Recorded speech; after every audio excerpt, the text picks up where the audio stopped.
Hi guys, welcome to my channel Ramya Shekhar. ఈరోజు మీకు నేను ఉల్లగడ్డ ఎగ్ మసాలా కర్రీ చేసి చూపించబోతున్నాను.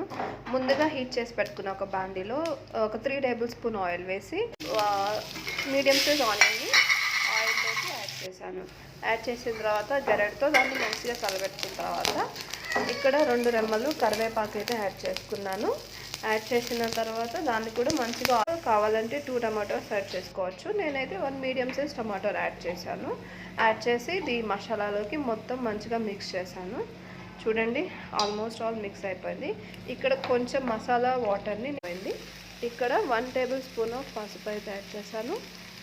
అలాగే ఒక 2 టేబుల్ స్పూన్ కారం అయితే యాడ్ చేశాను. అలా వేసుకోండి, ఎందుకంటే నేనైతే చపాతీలోకి యాడ్ చేసుకుంటున్నాను. కర్రీ కన్సిస్టెంట్ ఎంత బాగా అయితే వచ్చిందో చూడండి. ఇది చపాతీలోకైనా నచ్చితే మీరు లైక్ చేయండి, షేర్ చేయండి, సబ్స్క్రైబ్